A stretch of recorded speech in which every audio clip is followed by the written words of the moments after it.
Hi friends, hope you are doing great. Today we are going to see this demo creating dynamic SQL derived tables with LookML and Liquid. So this is the objectives: create SQL derived tables to address multiple use cases, update SQL derived table to generate dynamic values using templated filters with Liquid, and finally we are going to understand the how business users leverage dynamic SQL derived table to answer complex questions. Okay, let's start the demo. Now I am going to open Looker. Just click open Looker. I am copying the username. I am going to enter the username. I am entering the username and I am going to copy the password and enter the password. Stay logged in and click login. Okay, next we are moving next step. Now we are going to create a single SQL derived table to address multiple use cases. So now I am going to toggle this to development mode. Now I am going to toggle this to development mode. Next step, we are going to click the develop tab and click SQL runner. Click develop, click SQL runner. Now we need to copy this SQL query. We are going to copy this SQL query and I am going to put into that SQL query window. So I am putting into this SQL query window. So verify our query resembles the following. Yes, it looks correct only. Then we need to click run to see the results. Now we need to click run to see the results, and you can see the results now. So it's coming like that only, friends. User ID, lifetime order count, lifetime revenue, first order date, last order date, it is coming correct only. Next we need to create a new view file for the SQL derived table. So click settings icon and select add to project. So we need to do these things only. Select add to project. So here settings button, just click it, add to project, and now we need to select the project. So we need to select the project Quick Labs e-commerce. So just select Quick Lab e-commerce and we need to update the view name here. So user facts, it's a view name. Just copy paste from here. User facts I'm giving here and click add. That's it. Then we need to do these things. Now it will be reflecting user facts view only. So users facts view. Okay. So now next step what we need to do means click on the arrow next to the views to see the results. Okay, just click the views and click the user facts view and drag it to under the views folder. Just click. I'm trying to drag it, friends. It's not coming. Just I'm trying it again. It's not coming. Let me try one more. Okay, what I'm going to do means I will try to do this again and again. It's not coming. What the issue? Give me a second. Okay, I'm refreshing the page. Let's see, friends. I'm going to refresh this page. So now let's try again. Yeah, it came now.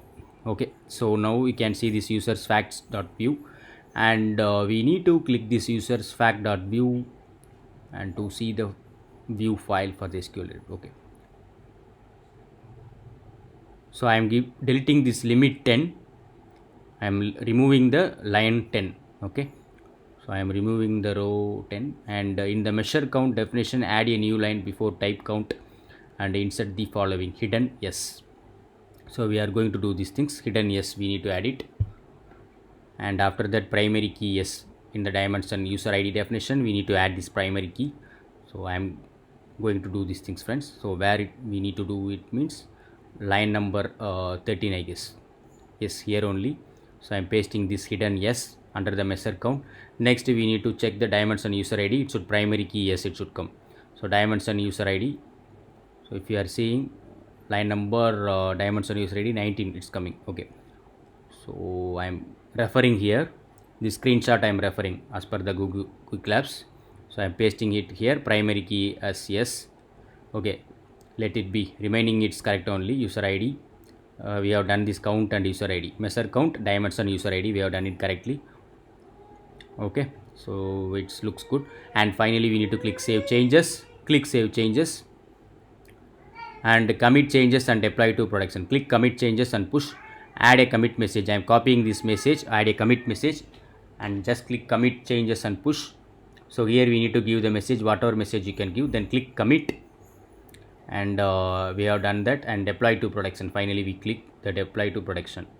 So I am going to check my progress. We have created the view file for SQL derived table. It's correct only. Add measures to answer business questions. So in this section we are going to select this user fact view to add two measures: average lifetime revenue, average lifetime order count. So before that I am going to open this user facts view file. So we are in that file only, so no need to do anything. I mean, we need to copy these measures, average lifetime revenue and order count. So we need to add that two measures here. So row number 34 I am adding it here, average lifetime revenue and average lifetime order count. So I have copied and pasted it, friends. So you can see it here, and I am giving some space. Okay, fine. So it looks correct only. Now next step we need to do, so next we need to click save changes. Click save changes, friends. I have referred it, I mean I have checked it, it's correct only. So click save changes now. Done. Then join the new view to and explore. From the same page, click the training e-commerce model. So just left side we need to select the training e-commerce model. So in this section we will review and test the new derived table. You will first join to the order items explore definition in the model file, and then use the order items explore to review. So we are going to do these things. Under the model training e-commerce model, click it, and next step, locate the explore order items definition. So we need to explore order item definition.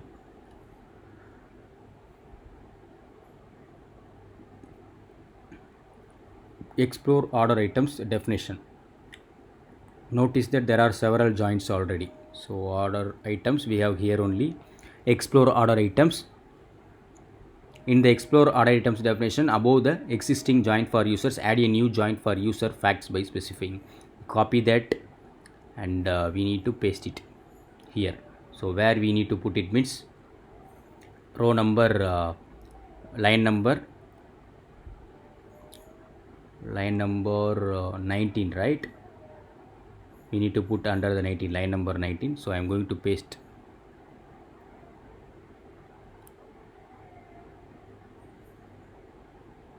Okay, row line number 19 only, friends. So you can see it here in the screenshot they have given clearly. So row number 9 we need to put that on. User fact SQL type is left outer and SQL on, and relationship many to one. So we are going to copy that SQL on parameter, and we are going to update it here. Row number, line number 19. So I am checking it again.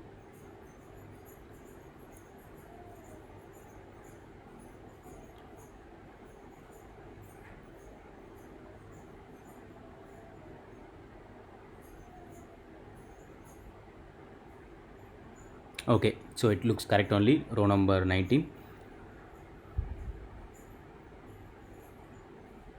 Okay, here only we need to update it, friends. Okay, done. We have done these things. Next step, we need to click save changes, right? So we have done it correctly, just I am referring it again. Okay, now we need to do the next step. I am clicking save changes now. Now we have joined the view to the explore. Navigate to the explore page for order items. So we need to click explore page for order items. So I am going to click the explore now. So where it looks okay, so explore page, we need to click it here, then click order items. So now under the user facts view we need to select. Under the user fact view, select the user ID dimension. So under the user facts view, select the user ID dimension.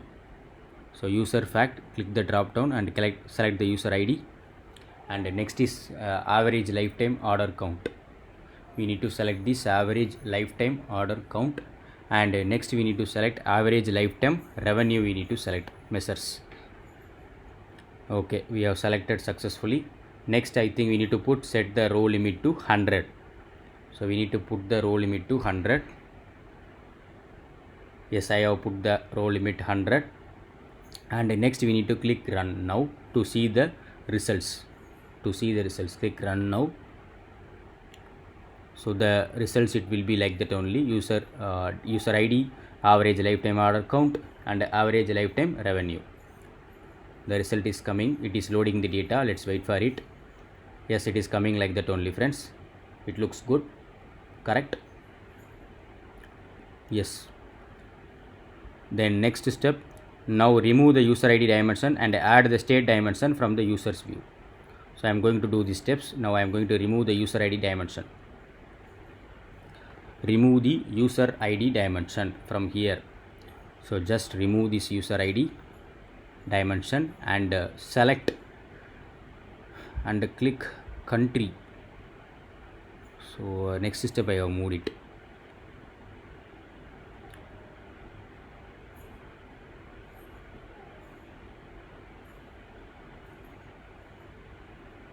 Okay, country I have I need to select the filter by field, friends.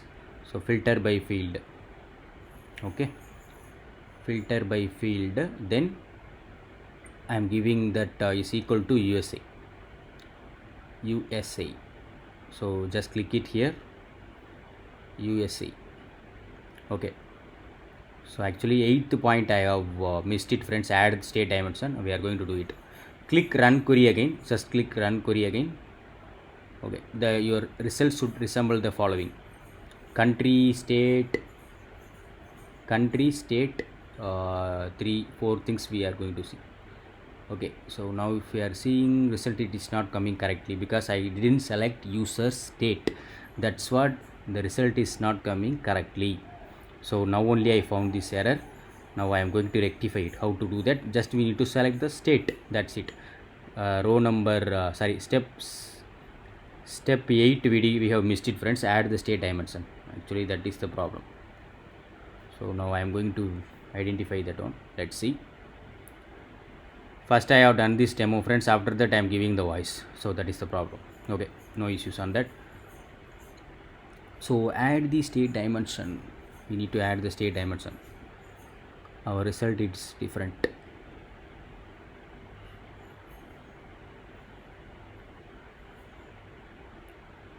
Okay.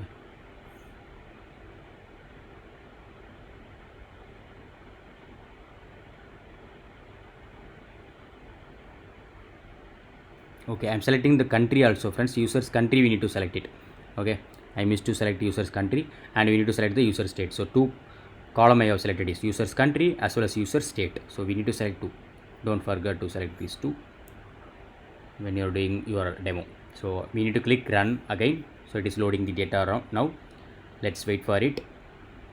When you are doing your lab, it will be very, friends. You need to check your instruction. Okay, so if you are seeing 100, it is coming the country, state, everything, it looks good. Now navigate back to the our training e-commerce. Click develop and click quick lab e-commerce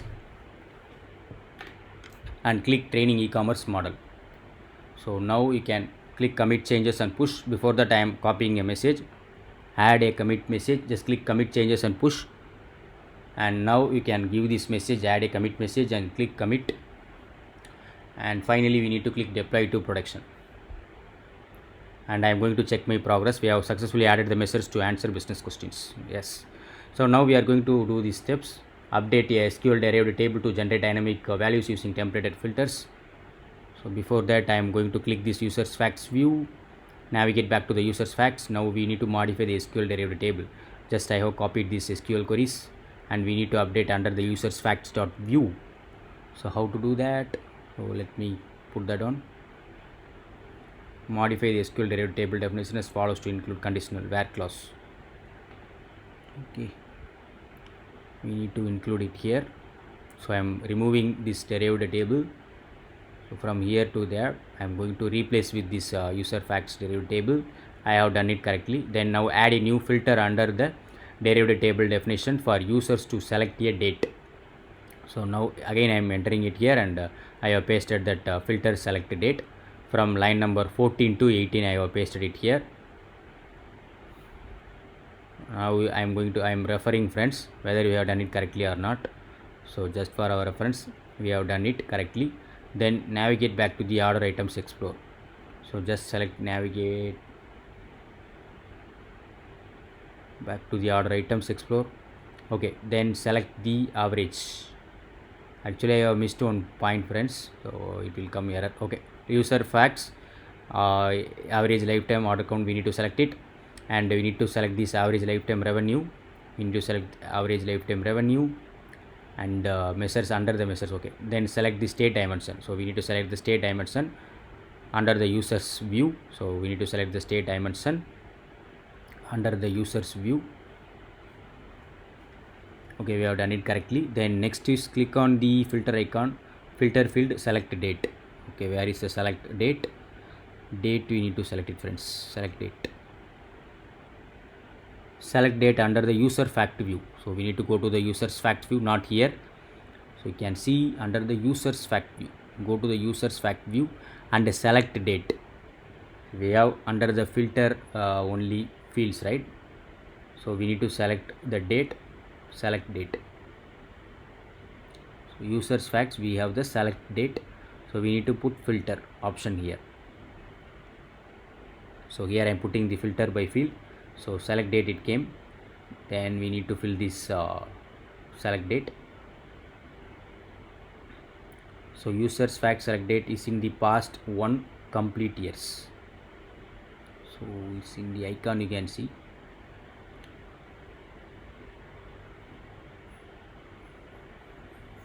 Is in the past 1 and completed years.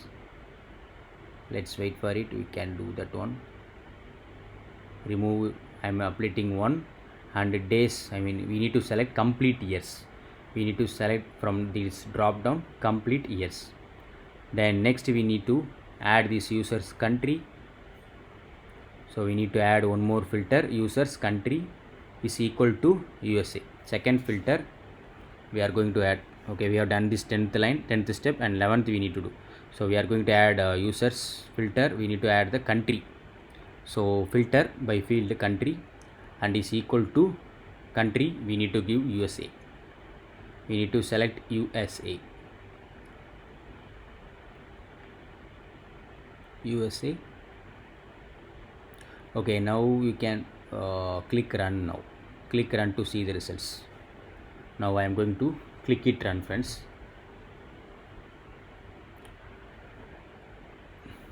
1, 2, 3 column it will come. Let's wait for it.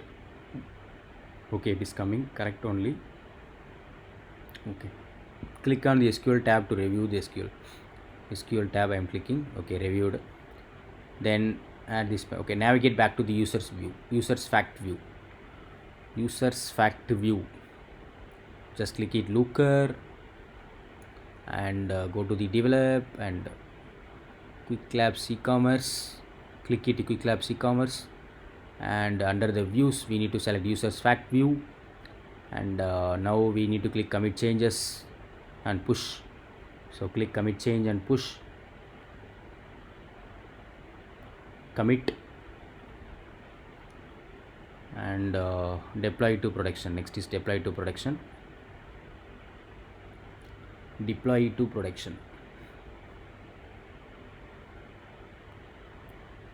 Yeah, so we have done this demo friends. In this demo we have created SQL derived tables to generate dynamic values using templated filters with Liquid, and leveraged dynamic SQL derived tables to answer complex questions. So we have done this demo friends. Thanks a lot friends, have a great day. If you have not subscribed my YouTube channel, you can subscribe my YouTube channel so that it will motivate me to upload more videos about the Google Cloud Platform. Thanks a lot, have a great day, bye bye.